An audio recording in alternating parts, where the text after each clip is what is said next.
मेरा दीवार तो थोड़ी सी रह गई है। आज बड़ा था ना, जल्दी छुट्टी करने से आना कल ही मुका था। खर्चा पानी के ना जना कर दो आशा करना कोई बड़ा तेड़ा। तेरा ठेकेदार पता नहीं कौन गया उसी तो टेमा ना घर पहुंचे तो आशा करना पता नहीं कौन गया। ठेकेदार साहब कौन गया जी? ठेकेदारो और ठेकेदार साहब कौन गया जी? अस्सलाम वालेकुम इंजीनियर साहब, ठीक हो? रजी आओ ना, काम बिल्कुल नजदीक लग गया, चेकअप करके आओ। ठीक, आधे घंटे तक पहुंचो। ठीक है ओके ओके। ना यार कोई मजदूरों दिखा इंजीनियर आंदा लग गया, काम शाम दिखा ना कुछ चाहिए नहीं। और ठेकेदार कौन चले गए? आधा घंटा हो गया लौटता लगा ही था नहीं। आगे गल सी की बुलांदा से खैर सी बड़ा तेड़ा ठेकेदार टेमा ना जना घर को दुआ शुआ करनी है। आज जल्दी चला जना, खर्चा पानी दे चला। हां ना अजय जल्दी नहीं जुलना। वो इंजीनियर हुन मैं कॉल की थी, सो भी आंदा लग गया आधे घंटे तक। बाकी सारा काम मुकाओ हो जा, बाकी लगे तो फटाफट छुट्टी तो याद आ गई। जुल शाबाश जुल कमा था। ठेकेदार काम सारा साल करते ही रहना। बड़ा तेड़ा मैं टेमा ना घर से दुआ करनी है, खर्चा पानी दे मैं चला। गला ना कर या दिमाग ना खराब कर। जुल बाकी सारे काम करते सो बड़ा तेड़ा याद आ गया। बार तेड़ा हर रोज आता, हर रोज ही बड़ा तेड़ा होता तुसा से। जुल काम कर। ठेकेदार तो मैं कोई पारू आए लग जैसे बड़ा तेड़ा ठेकेदार सा नहीं पता। लोग कार जो दवाइयां करना नहीं था कम लगे रहे संग। बड़ा तेड़ा हो तुम इंजीनियर को तो नाराज से इंजीनियर बुला मारया। उस तक में लगता कोई आग पेशाला कोई चक्कर नहीं। जुल तो बात ना कर। चल गाल सुनो ठेकेदार, बड़ा तेड़ा मैं कैसे घर में कोई भीख ना मांगदा, मैं अभी मेहनत से पैसे मांगदा। मैं घर जो सा दुआ कर सा तुसी मैं लगता कोई पारू आए हो। अस अल्हम्दुलिल्लाह अस वालदैन सुन दसिया कि बड़े तेड़े घर आओ, जेड़े फौत होए उन्हां दुआ फातिहा करो, अल्लाह कोलों माफी मांगो। तुस दुनिया जहान दा पता ही कोई नहीं। बाकी टाल मैं ऐसा तो बात पकना कर।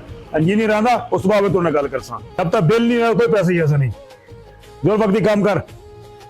हर वक्त जनाब कमा पता नहीं फटाफट आ गया। पैसे पैसे पैसे पैसे बदे थे पैसे। मैं कोई जो काम करो तो ये ले देखी जाने बेटे जानी हट कमा लग दर। ओ जी साहब तुसी अस्सलाम वालेकुम। वालेकुम सलाम। क्या गल हो भाई साहब, क्या मसला की रो हॉस्पिटल लाया जी? ओ जी साहब इधर आओ जी, ये गरीब में हमेशा रोना धोना ही होता। आओ उसमें सेट चेक करवाओ। एक मिनट जी, एक मिनट, जरा खलो जरा इधर आओ। ठेकेदार साहब मैं तो सारा कोई देख रहे हैं, हम कोई दस ही लोड नहीं दूसरा तमाशा में तुम छोड़ो। जो कोई मैं देख रहे हैं ये बहुत है। हाँ जी क्या मसला के पूरी गल पूरी रोदा दिखड़ा। इंजीनियर साहब मजदूर हमें था काम करता। ठेकेदारों में आख्या पैसे दे छोड़ो, टेमा नाल घर जना आज दुआ यारा देना दुआ कर सा बच्चों वास्ते भी कोई कह जला। इन्हें चढ़ना बीमारियां बेइज्जती भी की, पैसे भी नहीं देते। बड़ा देना में जितना घर दुआ शुआ कर सा नहीं चाहिए पैसे जैसे यही रोका पैसे। गल सुनो जी ठेकेदार साहब, ये कोई तरीकाकार है तुस्ता आज दे दिहाड़े तुसा इस गरीब ते रहम करना चाहिए। ऐसा कितने अरसे तो इन्हें नाल काम करना है? 2 साल हो गए। 2 साल तो बंदा थोड़े नाल काम करता लग गया। आज का दिन बड़ा दिन ऐसा आज तुस कोलो पैसे दे सो दे भेजे यार एल है तो इतने अरसे तो मेरे नाल काम कर दे। तू आज मैं सुन रहे तू उसकी जी मजदूरी बन रही है आज दिन दी वो भी नहीं दे रहा। कितने पैसे नो थोड़े इस तो पहले 5000 रुपया बनता मड़ा ना कर। ठेकेदारा मजलूम जी आ होंदी है ना पूरे अर्श उला छुड़दी है। तू आई गरीब बंदे नाल इसका 5000 रुपया तू कितनी दिहाड़ियां त्रै तो 4 दिहाड़ियां लगी सन 5000 रुपया बढ़ाने।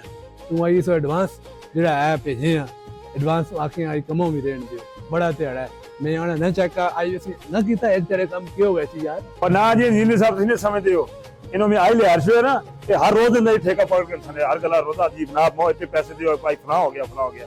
लिहाजा जिस कैटेगरी में रखे था रहन दियो। गल सुनो ठेकेदार हमो लगता कोई दिन तो बिल्कुल तू आउट है।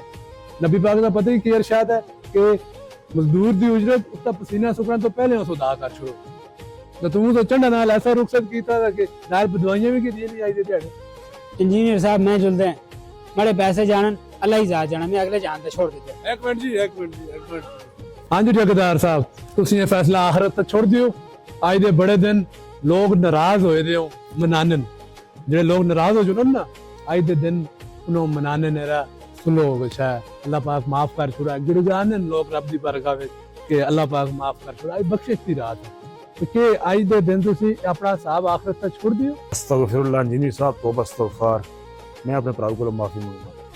आखिर का मामला आखिर तक ना खड़ी दुनिया तो जो मेरी सजा है वो दे सक आखिर का मामला मैंने सह सकता ਤੁਸੀਂ ਇਸ ਤੇ ਪੈਰ ਪਕੜੋ मैं पैर ਪੈਰਾਂ मैं पैर पकड़। माफ कर सुन माफ कीता माफ कर दिया ती उजरत दो पैसे कटो 5000 है बल्कि 5000 है ना 1000 रुपए के खोलो दियो तो 6000 रुपए दियो 2 3 4 5 6 7 8 9 10 एल है 10,000 रुपये मेरी तरफ लेकिन खुदा दा वास्ते मेरे आखिर का सामने भाई हुन खुश हो खुश हैं चलो मिलो घरे मिलो आज दे दिन तमाम नाराजगियां खत्म